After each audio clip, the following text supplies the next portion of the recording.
Nigeria has lost Lieutenant Colonel Thomas Ebinshiga Alari and his troops of the 19 Battalion, 199 Battalion, and 149 Battalion to the Islamic State of West Africa, terrorists, Boko Haram, terrorist sympathizers, and Sharia. I repeat, Nigeria as a country has lost Lieutenant Colonel Thomas Ebinshiga Alari and his troops of the 19 Battalion, 199 Battalion, and 149 Battalion to Islamic terrorists, terrorist sympathizers, and Sharia.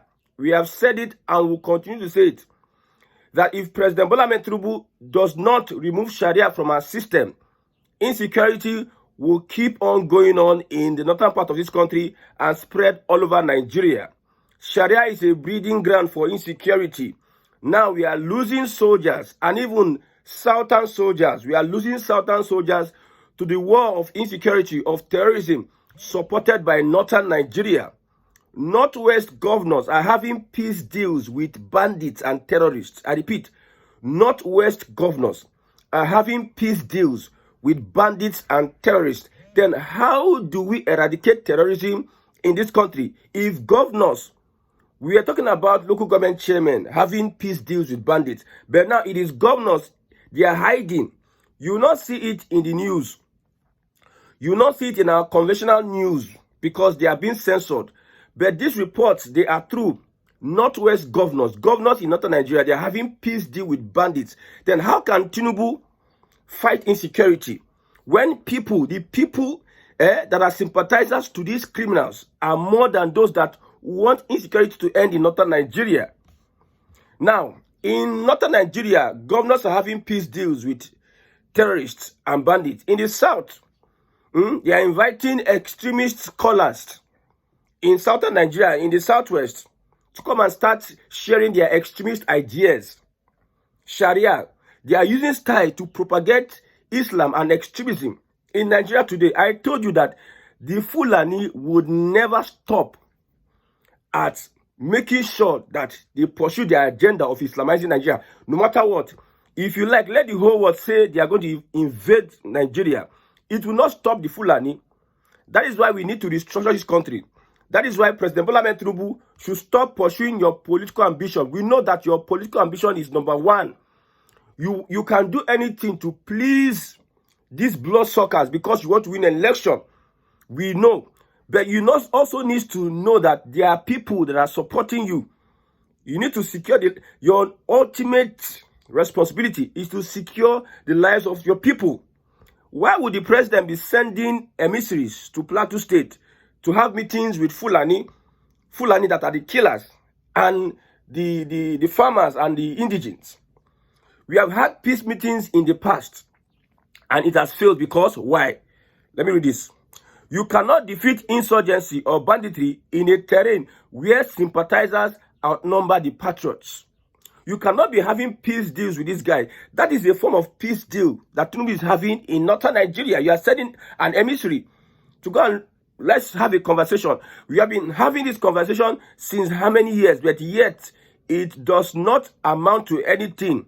It is not fruitful.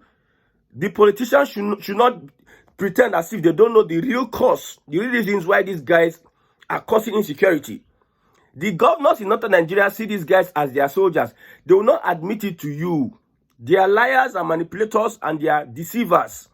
An average Nigerian politician is a liar, a manipulator, and a deceiver. He does not tell you the truth. We have said it before that we are not following what you say. Your actions speak louder than what you say. The governors, their actions towards insecurity and banditry shows that they are in bed with these politicians. 2014, when US created the APC, Tinubu aligned with this terrorist sympathizer because of political power. And look at where we are today. If you tell me, if somebody tells you that Tinubu can stop insecurity, that person is lying. I will repeat this I just read now. This is the reason why Tinubu cannot stop insecurity in northern Nigeria. You cannot defeat insurgency or banditry in a terrain where sympathizers outnumber the patriots. Never. Videos of how bandits are moving from one community to another, free. Oh, there's no army checkpoint. There's nobody stopping them. They are moving freely like citizens. Criminals and terrorists going to meet governors, going to meet government officials, having a peace deal, and in that peace deal they will carry money and give them.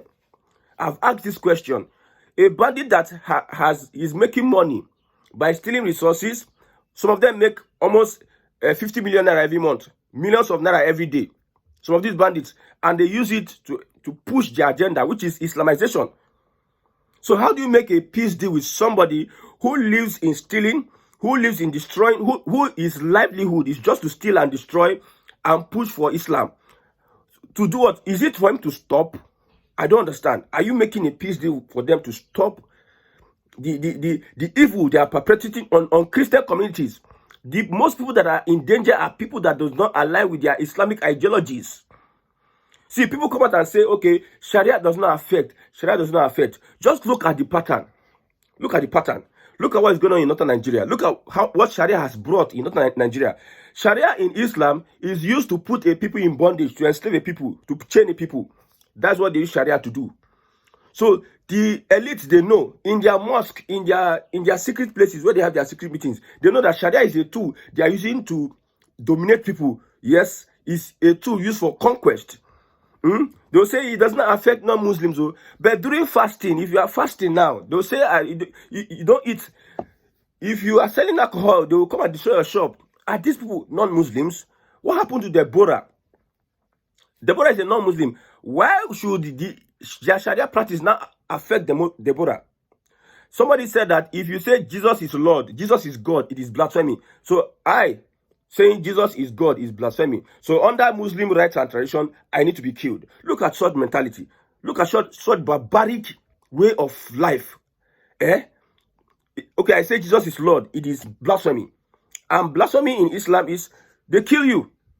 So if the president, because you emerge from a Muslim ticket, you are putting your ambition above the lives of the people you are meant to protect. I like that. I like it that under this APC, there's division under APC. APC is divided. The Muslims in APC, the Christians in APC. Because of religion, inside APC, there's a big problem. Now, some people are saying that, you see that Wike, because he's a Christian and because he's a Southerner, he's not going anywhere. The Muslim community, they are pressuring Tinubu today, tomorrow, saying Wike must go. They are even offering a replacement. Jack Rich, I think is a Port Harcourt person. Wike must go. That is what they have been saying it. The people in APC are saying that Wike will not go. And we know that your tendency, because he's a Christian and this and that. You see, there's division. Even these Islamic extremist scholars, they invited in Lagos. Unilag, elders, Muslim elders in Unilag, said that we don't want anybody to start importing extremist ideologies in our schools. Fight started. They started attacking Christians, blah, blah, blah, blah. It is Muslims that said that they don't want those teachers, those scholars in Unilag. At least they went to, I think, a hotel in Lagos, I think Lagos Continental Hotel, to have their, whatever it is. You can see these people, the scholars, the Muslims, Yoruba Muslims themselves, they know that these men they are inviting have extremist ideologies. And it is part of their own religion. They will not bring it out. Maneuver, manipulation, deceit is some of the ways they use in propagating Islam. That's how the Fulani was able to deceive the Hausas, and now they have taken over every area, every single aspect of the Hausa lives. Their culture self, they have taken over from the Hausas because of this manipulation, the way they manipulate. You can see that every top Islamic leader, whether it is in the south and in the north, they are consistent in pushing extremism subtly. In the north, they were having peace deal. You see, those liberal Muslims are not coming out to say in the north, we are against this. They're not shouting at the top of their voice. But when they say Trump wants to come and attack terrorists, you see the liberal Muslims that refuse to say anything. When their brothers are perpetrating evil, they refuse to say anything. They will not come out and start shouting. They will be the one in front and start shouting. That is hypocrisy and deception. They low-key are supporting those people. They are our fighters. They help us to propagate Islam. They put fear. You know, Islam instills fear in you. One of the core thing Islam does is instilling fear in you. Look at the template of the Fulani in conquering a people, and look at how the Quran, how the Quran supports what they are doing. So as it is, my brother, Sharia has to be the point of focus now. We must eliminate Sharia from our system. Well, Nigeria is moving to being restructured. I'm not going to threaten anybody that if you don't want Sharia, no, Nigeria will be restructured. Time is coming. Everybody, I told you before that if you get to a point, everybody will say, okay, let's go back to our own fathers. See, I'm not a prophet, but I've seen the signs. I've looked at it critically. You see, we cannot stay together as a people anymore because we are gradually seeing our differences. And the Fulani, they have declared war from now till election period. I forgot to start with this one. The Fulani have declared war from now till election period. People in Plateau State, Benue State, I pity for you because the onslaught, you see all this movement that they are going from one place to another. It is another way of trying to send a message to Tinubu's government. You want to stifle the Fulani. You want to put the Fulani under bondage. You want to suppress the Fulani. We are going to fight back. The Fulani is not on social media doing the things you are doing. You know, most people on social media, they talk on social media, they don't take action. But the Fulani, they are more of the action-based. They are not afraid of the threats of Tinubu's political strategy or I don't know what Tinubu is doing to suppress Fulani. They are not even concerned. Their own is, what can we do to stop Tinubu? What can we do to sabotage this governance? So in the Middle Belt, you know, the Middle Belt have said that we don't be part of Arewa. And because of that statement, because of the elevation politically, Tinubu elevating the Middle Belt politically, you see, these Fulani have started attacking Middle Belt. They have declared war. Your media houses will not tell you this one. They will not take it because it is not part of their agenda. I've told you, I study journalism. That's what they call agenda setting, agenda building, gatekeeping. Propaganda is part of journalism. It depends on how you look at propaganda. So your top media houses, they have their agenda they set. You see, gatekeeping, let me explain again. I've been explaining gatekeeping. In journalism, gatekeeping, if you have a house, a fenced house, there's a gate. There's a gateman there. That gateman is your media houses. Yes. Until social media came in, the gates, we had gateman, people that gatekeep. If you go to a newspaper stand, it is what this newspaper wants you to start discussing. That is what they will put in their headline. Yes, because they are the gateway of information. They bring out information, they amplify information for you to start looking at. So their headline is, people just go sometimes to read headlines, just get a glimpse of what is going on. So your media houses are responsible for sharing from gatekeeping. Okay, a gateman. It is the person the gateman allows, the person that owns the house, and the gateman, they are working hand in hand. So it is the person that owns the house, tell the gateman, allow this person, now you go enter. If you not allow you, so the information that these media houses want to start showing you on their media platforms are the ones you'll be privy to. Not because we don't have other reports, it's because they are gatekeeping. Yes, they will hide some information from you. One Oyibo that have been exposing Renomokri and the Nigerian media said that they will go to IDB camps. They'll do a report, they'll interview, but the Nigerian media will cut and different things, and they will refurbish it and put their own. They will not give you the real information. I have gone to press conference where they tell you that, my brother, what you are going to write, we are going to tell you what you are going to write. If you don't want, you go. That's what they will tell you in press conference, where you're supposed to express, where you're going to report what you see objectively.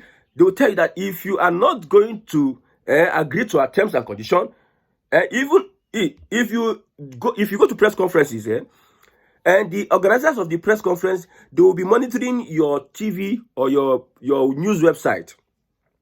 If you report something that is factual that they want you to hide, they will stop inviting you for press conferences. That is what they call gatekeeping, agenda setting. Yes, gatekeeping. Agenda setting is that some people want you to believe a particular thing, and they will look for information to back up that thing. Yes, they will look for information to back it to be so much. They will not sell it to you. So much information, revelation about that thing. That is what they call agenda setting. So all this information, the Fulani has declared war on the Middle Belt because of what Tinubu is doing for the Middle Belt. The Middle Belt are getting more political relevance, and they are making, the Fulani is saying that from now till election, will not allow you people rest. The middle belters are saying that we make sure that our farms, we clear all our farms. We don't give any room for any Fulani to come and graze on our farms. By dry season, we'll clear all our farms. Nothing there. We have to start planting during the rainy season. You can see that the consistency between all these Islamic clerics, most of all, 90% of them are sympathizers of extremism. I repeat it again. I love this lady. I love what she always posts. I love her. Although she's APC, that I will not hate her because she's APC.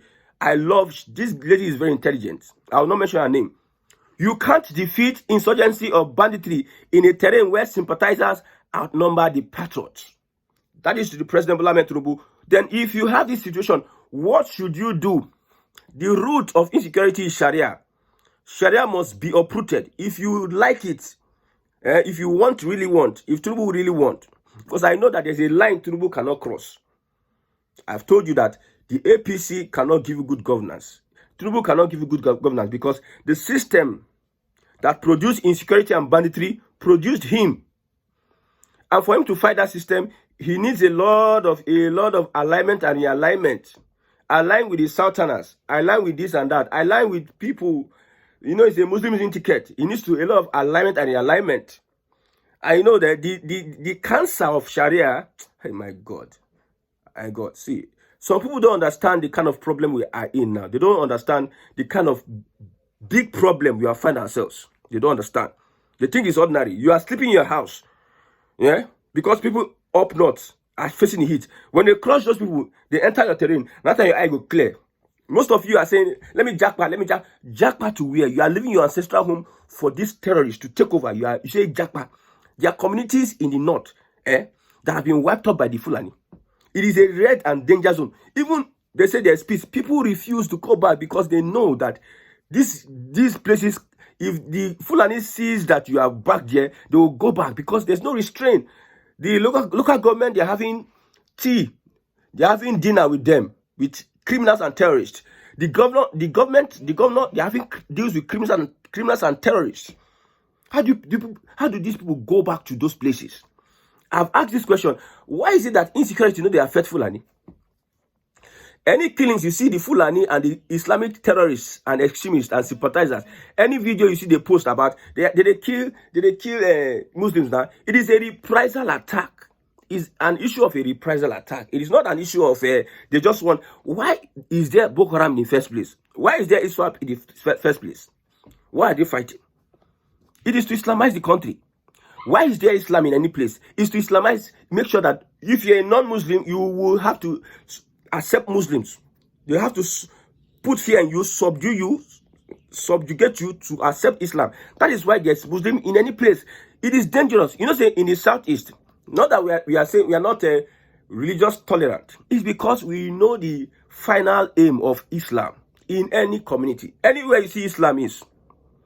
Maybe in a community we have 100 people and 2 people are Muslims. These 2 people, they have their mind. Their mindset is that every other 100 person will be turned to a Muslim. And how do they achieve that? By insecurity, by chaos, by killings. That means that community should prepare for hostility, prepare for war from these 2 people.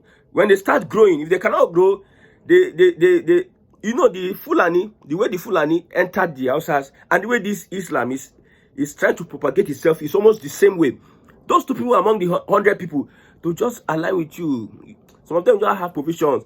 They'll start giving birth. You know, in Europe, the Muslims are the Muslims are giving birth. They believe that by giving birth to more children, they'll outnumber. That is what their plan is. And some of them are saying it openly. They are not hiding their face. They tell you straight up, openly. They're not hiding their face. They will outnumber. They will give birth and give birth and give birth. And when they give birth, they will now have the majority number, and they'll start pushing for extremist ideas and ideologies and start trying to pin you down. They'll start entering your government. Look at New York today. Entering your government, permitting, pushing for laws. They will never stop. So that too will from 2 enter 3. They will invite their brothers, like Buhari and Erufai invited their brothers so that they can come and topple Jonathan. Why did they invite their brother to scatter Nigeria? You see, people will love Nigeria.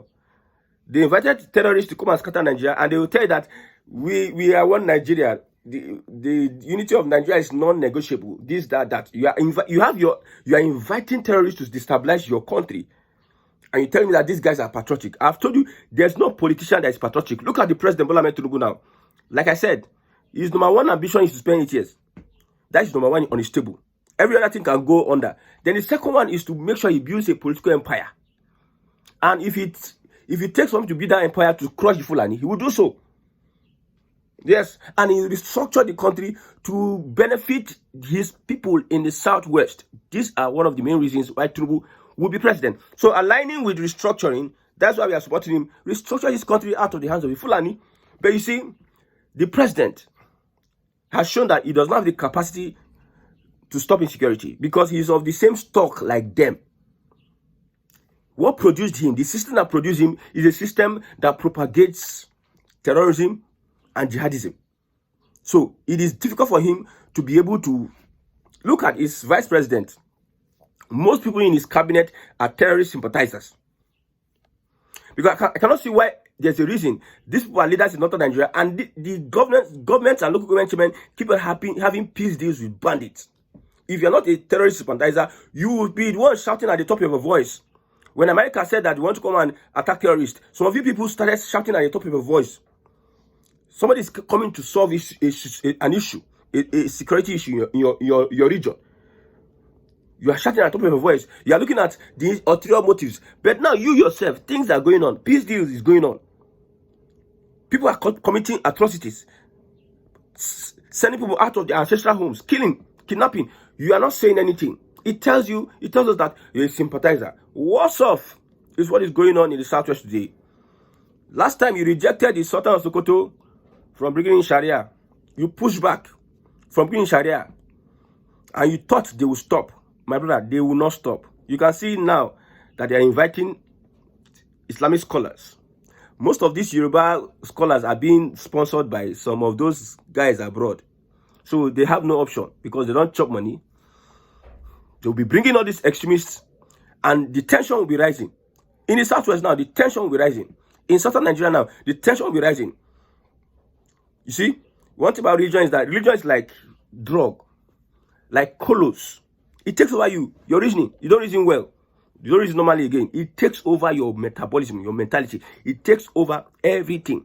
Like you take Igbo, you drink, didn't take over you. Most times, when you act drunk, you are not acting of yourself. That is how these people that are inviting these people in the southwest is like you are giving these people colos, religious colos, to start misbehaving. May God help Nigerians.